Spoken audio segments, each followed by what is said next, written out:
सदियों से इंसानों को लगता रहा कि वो पृथ्वी के सबसे शक्तिशाली जीव है, लेकिन मोनार्क ऑर्गेनाइजेशन ने एक ऐसा सच खोज निकाला जिसने पूरी दुनिया को ही बदल दी।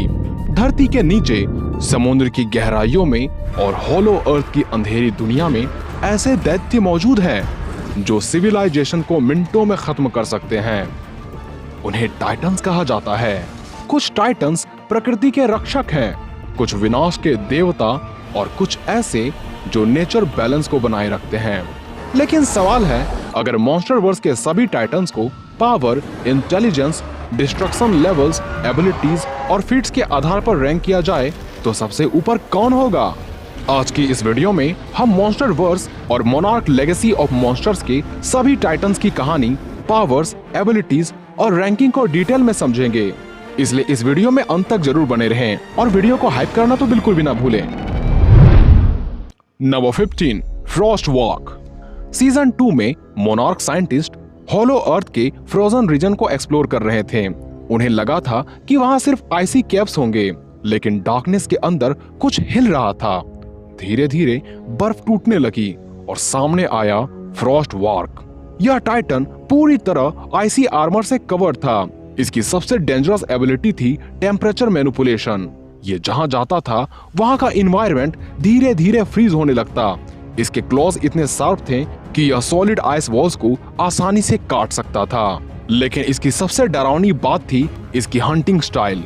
यह सामने से अटैक नहीं करता, बल्कि शैडोज में छिपकर अपने प्रे को फ्रीज करता है और फिर अचानक हमला कर देता है। यानी यह ब्रूट फोर्स टाइटन नहीं, साइलेंट किलर था। Number 14, iron dragon. Iron dragon पहली बार तब सामने आया जब कई मिलिट्री एयरक्राफ्ट अचानक क्रैश होने लगे। सैटेलाइट्स ने आसमान में एक जाइजेंटिक फ्लाइंग क्रिएचर्स डिटेक्ट किया। यह था आयरन ड्रैगन। इस टाइटन की सबसे डेंजरस पावर थी ईएमपी जनरेशन। ये पूरे सिटीज की इलेक्ट्रिसिटी बंद कर सकता था। इमेजिन करो, पूरी दुनिया अंधेरे में डूब जाए, फाइटर जेट्स क्रैश हो जाए, कम्युनिकेशन खत्म हो जाए और तभी आसमान से एक टाइटन हमला कर दे। यही वजह है कि मोनार्क इसे ह्यूमैनिटी के लिए मेजर एरियल थ्रेट मानता है। लेकिन इसकी सबसे बड़ी कमजोरी थी ड्यूरेबिलिटी। जब गॉडजिला ने इसे हंट किया तो बैटल ज्यादा लंबी नहीं चली। फिर भी यह टाइटन फुल्ली मैच्योर हो जाता तो शायद मॉडर्न सिविलाइजेशन खत्म हो ही जाती। नंबर 13, वॉरबैट। हॉलो अर्थ एक ऐसी दुनिया जहां ग्रेविटी भी नॉर्मल रूल फॉलो नहीं करती और वहां रहता है वॉरबैट। यह टाइटन जायंट सरपेंट जैसा दिखता है, लेकिन इसकी स्पीड टेरिफाइंग थी। जब कॉन्ग पहली बार हॉलो अर्थ पहुंचा तब वॉरबैट ने अचानक हमला कर दिया। उसने अपने विशाल बॉडी से कॉन्ग को जकड़ लिया। धीरे धीरे कॉन्ग का भी दम घुटने लगा और यही इसकी सबसे डेडली एबिलिटी थी। पहले शिकार का दम घोटो और उसे जान से मार डालो। लेकिन इसकी सबसे डेंजरस बात थी इसकी धैर्यता। वॉरबैट सही मोमेंट का इंतजार करता है और अगर ह्यूमंस उस कॉन्ग की मदद नहीं करते तो शायद कॉन्ग बचता ही नहीं। नंबर 12, सिला। सिला को देखकर ऐसा लगता है जैसे किसी नाइटमेयर ने फिजिकल फॉर्म ले लिया हो। स्पाइडर लाइक लेग्स, टेंटिकल्स और हॉरिफाइंग मूवमेंट्स। यह टाइटन प्योर हॉरर है, लेकिन इसकी पावर और भी डेंजरस है। मोनार्क रिपोर्ट्स के अनुसार सिला इन्वायरमेंट्स को अफेक्ट कर सकती है।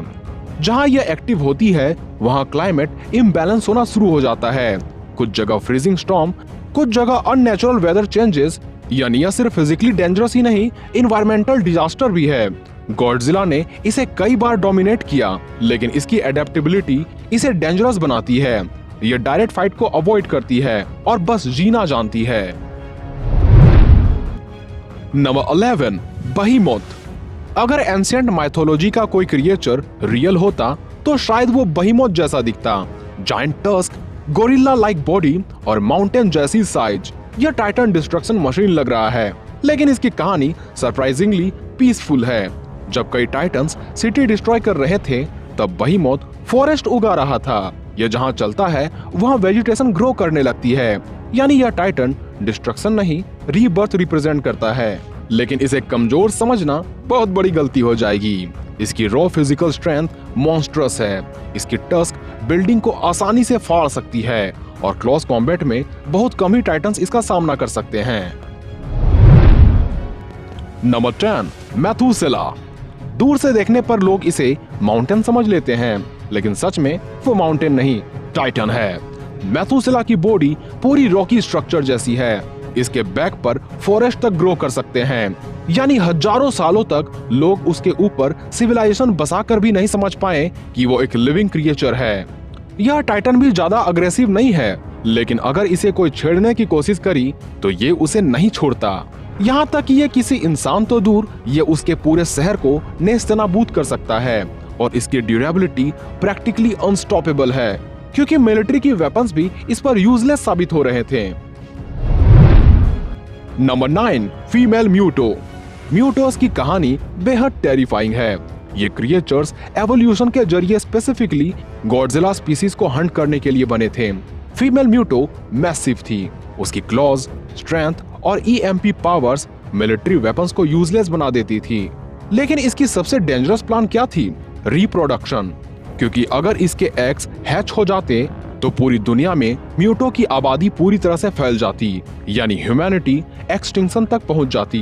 गॉडजिला और फीमेल म्यूटो की फाइट सिर्फ बैटल नहीं थी, वो इकोसिस्टम सर्वाइवल वॉर थी। और आखिर में गॉडजिला ने एटॉमिक ब्रीथ के जरिए इसका अंत किया और इंसानों की सभ्यता को बचाकर रख दिया। नंबर 8, रोडैन। वोल्केनो के अंदर सोया हुआ एक डीमन है रोडैन। जब मोनार्क ने मैक्सिको के वोल्केनिक रीजन को एक्सप्लोर किया, तब उन्हें अंदाजा भी नहीं था कि वोल्केनो के अंदर एक टाइटन सो रहा है। फिर अचानक एक पूरी माउंटेन फट गई और आग के बीच से निकला रोडैन। इस टाइटन के विंग स्पैन इतने विशाल है कि इसकी फाइट से शॉक वेव पैदा हो जाती है।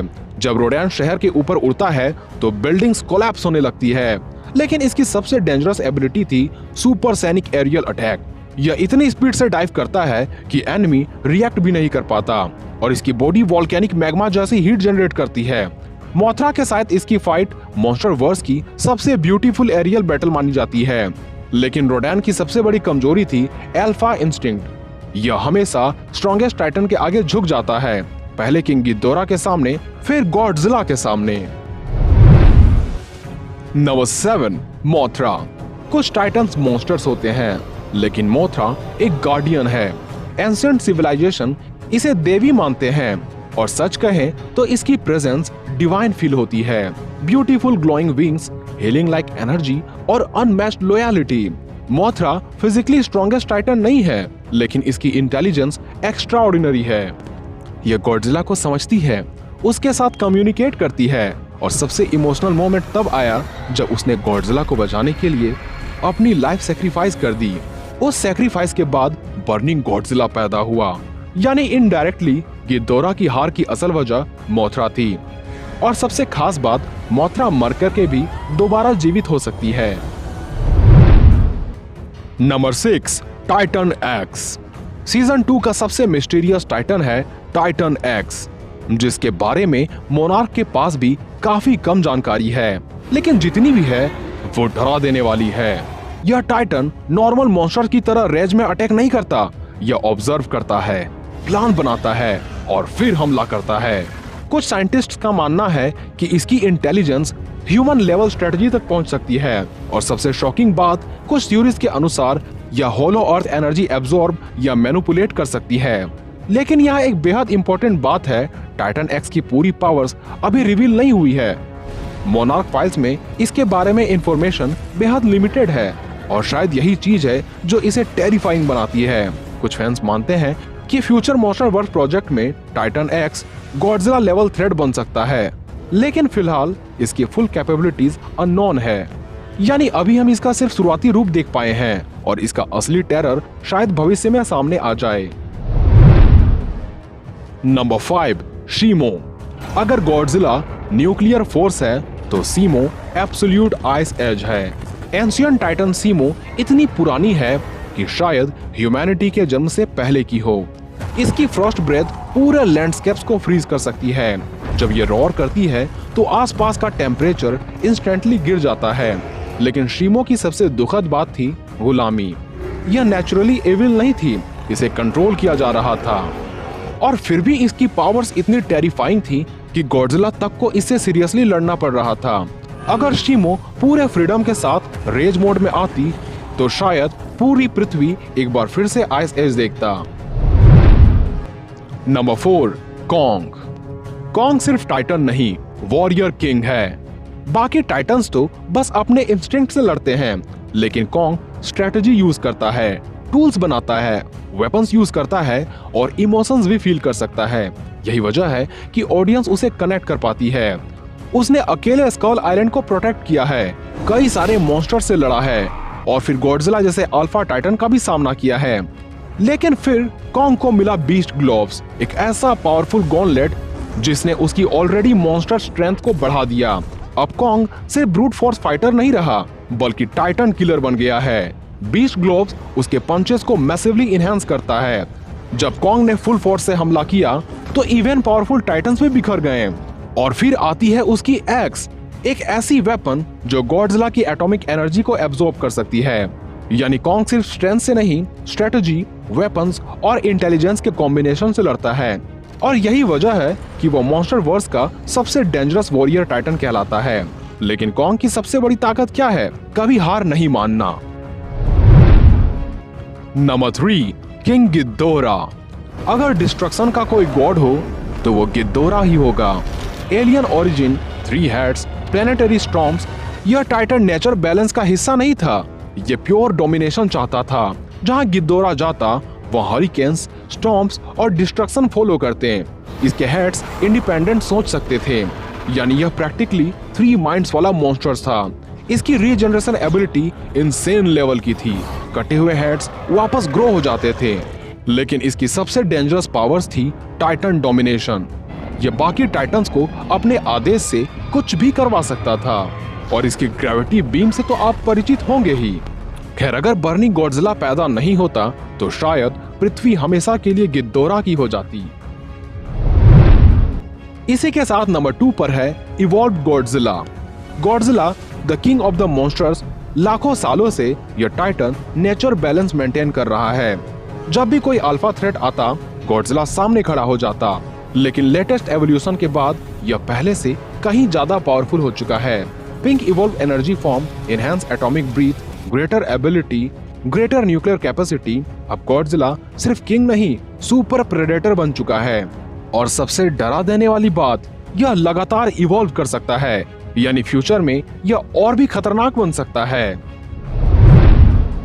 और इसी के साथ नंबर 1 पे है बर्निंग गॉडजिला, मॉन्स्टर वर्स की अल्टीमेट पावर। जब मोथरा की एनर्जी गॉडजिला में मर्ज हुई तब पैदा हुआ बर्निंग गॉडजिला। उसकी बॉडी न्यूक्लियर सन जैसी थी, इससे सूरज से भी ज्यादा गर्मी पैदा हो रहा था। हर कदम पर बिल्डिंग मेल्ट हो रहे थे और उसके न्यूक्लियर पल्सेस ने गिदोरा को एटम बाय एटम डिस्ट्रॉय कर दिया। उस मोमेंट में गॉडजिला सिर्फ टाइटन नहीं लग रहा था, वो एक लिविंग एपोक्लिप्स बन गया था। मॉन्स्टर वर्स में आज तक कोई टाइटन नहीं जिसने इस फॉर्म को सरपास किया हो, इसलिए इस फोर्स का कोई मैच नहीं। खैर, इस पर आपकी राय अलग हो सकती है, जिसे आप कमेंट बॉक्स में जरूर लिखें। तो आज के लिए बस इतना ही, मिलते हैं अगले वीडियोस में।